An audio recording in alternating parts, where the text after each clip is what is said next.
que efectivamente la economía mundial y los mercados financieros están interrelacionados y eso hace que un evento como el que está sucediendo entre Rusia y Ucrania realmente tenga un impacto económico sobre todos los países y en especial los latinoamericanos, incluido el Ecuador.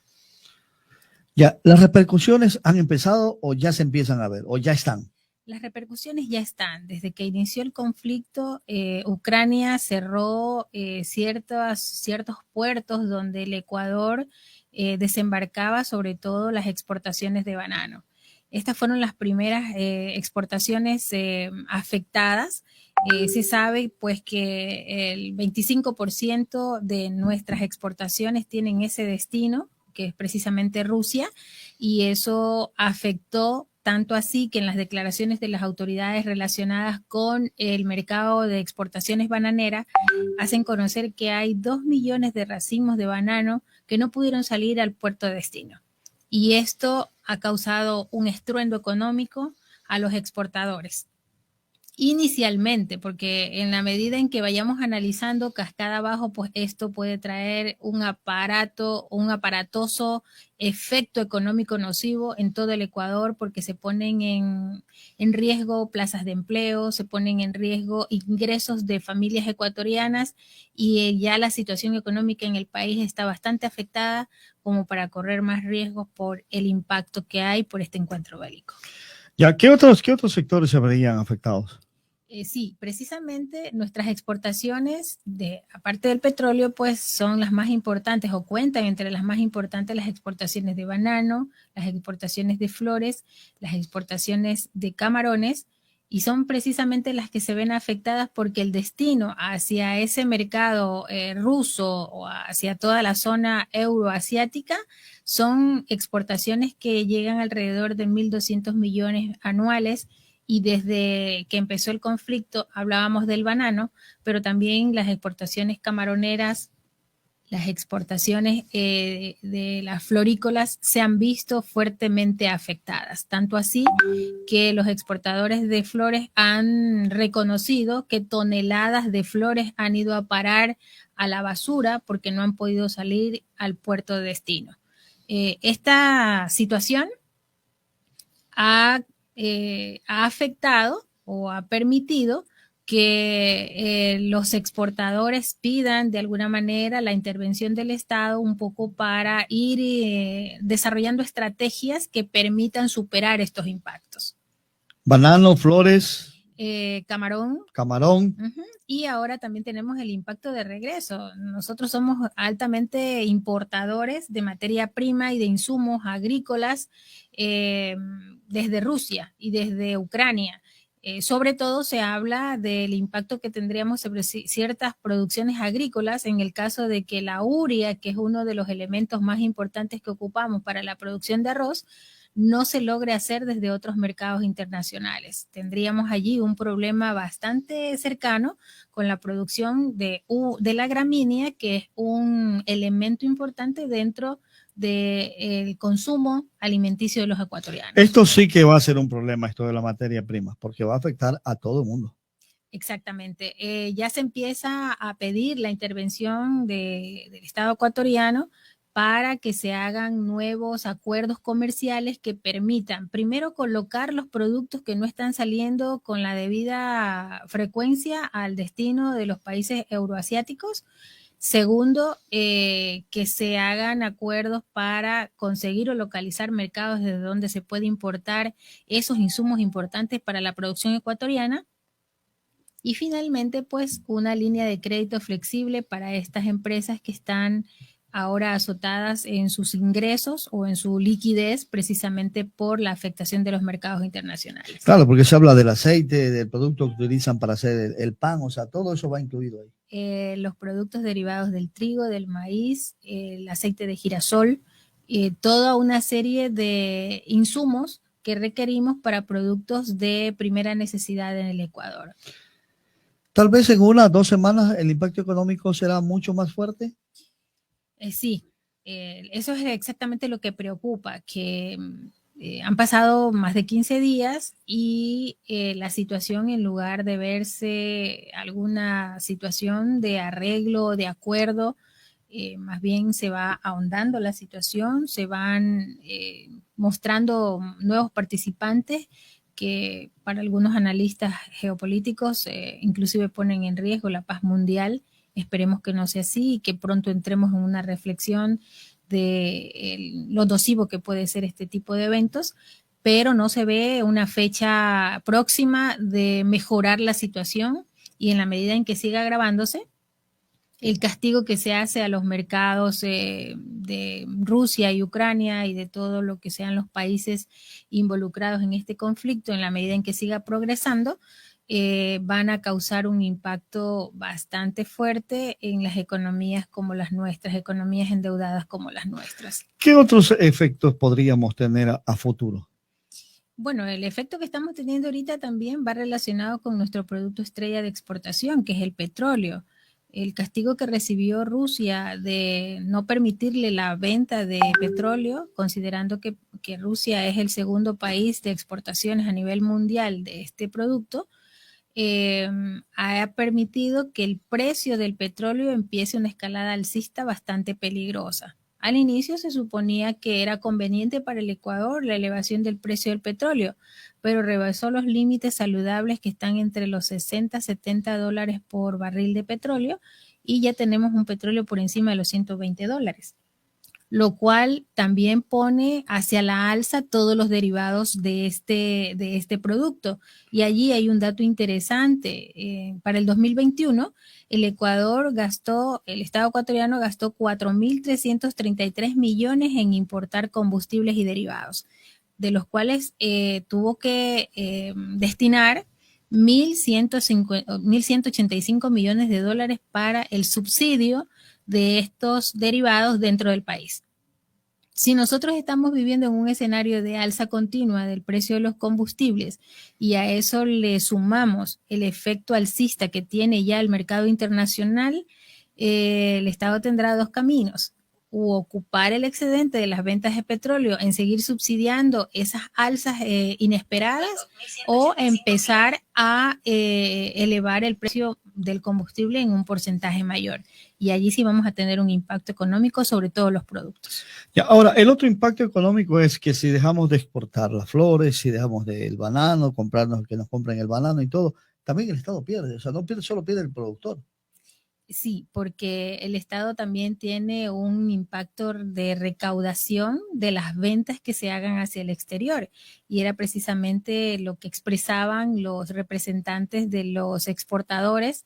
Y una de las propuestas que se hacían era, sobre todo los exportadores de banano, era una especie de prórroga tributaria que le permitiera a estos productores o a estos exportadores un poco alivianar ese impuesto que pagan por las ventas hacia el exterior. Entonces, todos perdemos, pierden los exportadores en la primera línea, luego lo siguiente es el Estado en las recaudaciones que se ven afectadas. Finalmente, el empleo, los trabajadores vinculados a estas actividades que empiezan a estar en riesgo. Que son muy altos. O sea, se calcula que son alrededor de 50.000 plazas de empleo que ocupan estas empresas exportadoras, y hay que ver también los empleos indirectos que se generan de allí. Y finalmente el público en general, porque habrá un impacto económico sobre todos los productos a nivel interior o a nivel del Ecuador, que no solamente tienen que ver con las exportaciones hacia estos destinos. Ya, ahora, llegará un momento que todo va a encarecerse, porque los productos, como no hay la materia prima, no se los puede hacer, y si los pocos que hay, los van a vender muy caro. Exactamente. El impacto que se presume de toda esta situación es que al subir los insumos, al ponerse escasos los insumos, no hay de dónde comprar de inmediato, porque los mercados no reaccionan tan de inmediato en vista de que era una situación que no se esperaba y no se tenía un periodo fijo del suceso. Esto hace que los costos de los insumos se eleven, por ende el precio de los productos que dependen de esos derivados, y a nivel mundial se calcula que uno de los países que ya está viviendo un proceso inflacionario es Estados Unidos, tendrá una elevación generalizada de precios. Nosotros, por estar relacionados a esta economía, por ser una economía dolarizada, ese rebote de la inflación del precio, de los precios de los Estados Unidos, seguro también nos va a causar un impacto. Le da a la gente, bueno, si Estados Unidos, que es tan fuerte, le afecta, ¿qué será el Ecuador? Claro, hay una sobrevaloración del dólar que a su vez va generando una inflación en los Estados Unidos y nos puede afectar, nos va a afectar a nosotros, en tanto que la moneda rusa ha empezado un proceso devaluatorio. Todo el mundo quiere negociar en dólares y la mayor demanda generará que siga subiendo el precio, pues y se hará una especie de círculo económico alrededor del dólar que también causará efectos económicos al Ecuador. Frente a todo esto, el Ecuador puede hacer muy poco. Sí, lo que están pidiendo los exportadores en primera instancia, insisto, es el aporte del Estado y que habría que analizarlo porque ya hubo unas declaraciones del presidente de la República que a mi criterio me parecieron como muy apresuradas, porque el presidente se refirió específicamente a no realizar una ayuda económica directamente al productor o al exportador, porque considera que lo que está pasando son parte de los riesgos del negocio. Si yo hago negocios con un país, pues obviamente sus afectaciones también traerán afectaciones para nuestra economía ecuatoriana. Pero allí no se pensó en los efectos secundarios que puede tener toda la economía ecuatoriana. Entonces hay una invitación a replantear la posición del gobierno ecuatoriano en cuanto a repensar en ciertas estrategias como las que nombramos, créditos flexibles para los productores de los productos mayores de mayor exportación, la revisión de acuerdos comerciales que se aligeren y se puedan realizar buscando o tratando de reubicar el producto hacia otros mercados, aunque es reconocido que internacionalmente eso es muy complejo porque los mercados ya están focalizados. Dirigirnos a otros mercados está causando sobreofertas. Esas sobreofertas en otros mercados lo único que está logrando es que los demás productos bajen de precio. Eso baja el volumen en dólares de las exportaciones del Ecuador y estamos como en una especie de canibalismo porque los mismos ecuatorianos estamos tratando de colocar el producto que iba hacia Rusia a otros mercados y ahí empieza una batalla contra los mismos ecuatorianos. Ahora, la situación económica en el país puede empeorar, digo puede, porque ya tenemos problemas con pandemias, otros problemas de tipo sociales. Ahora se suma esto. El gobierno no le quedaría más que echar mano de empezar a incrementar los productos, los servicios básicos, tal vez. Sí, allí habría que, en la medida en que que sigue pasando o sigue sucediendo este evento, habría que ver cuál es la reacción de las medidas que tenga que tomar el gobierno ecuatoriano, aunque, insisto, hay una doble cara, ¿no? Tenemos por un lado el incremento del flujo de los ingresos por el incremento del precio del petróleo, que de alguna manera puede aliviar esta situación y puede quizá retardar la medida que usted acaba de mencionar. Pero frente a ello tenemos el encarecimiento de productos sensibles de impacto importante dentro de la economía cotidiana de los ecuatorianos, como es los combustibles, los insumos para la producción agrícola y todo lo que tiene que ver con el quehacer diario de las familias ecuatorianas. Entonces, desde ese punto de vista, habría que ver qué otras medidas está repensando el gobierno ecuatoriano para poder alivianar ese impacto, en razón de que se piensa que las inversiones es una de las vías que puede aliviar todo este impacto, pero las inversiones se vuelven un poco volátiles porque todo el mercado mundial está sensible y está nervioso. La solución sería que esto termine pronto. Esa sería nuestra petición, que las economías o los países involucrados se sienten en una mesa de negociaciones con los árbitros, con mucha luz para poder encontrarle una salida a este problema, que pues se sabe o se conoce que históricamente no nació de ayer a hoy, tiene su historia, tiene su evolución y de alguna manera hay que buscarle una solución para que no siga generando este tipo de sofocamiento económico a nivel mundial y a nivel de la economía ecuatoriana. Muchas gracias, economista. Gracias a ustedes y esperemos que por el bien de los ecuatorianos esta situación del impacto del encuentro entre Rusia y Ucrania llegue a una solución rápida que nos permita recuperar algo de los mercados que están siendo afectados, porque ya esta situación sumada al efecto que nos ha dejado el COVID y a ese tercer ingrediente que ha aparecido en el Ecuador y en Esmeraldas específicamente, que es la inseguridad, ha puesto en una especie de crónica roja a todo el quehacer empresarial a nivel local y a nivel nacional.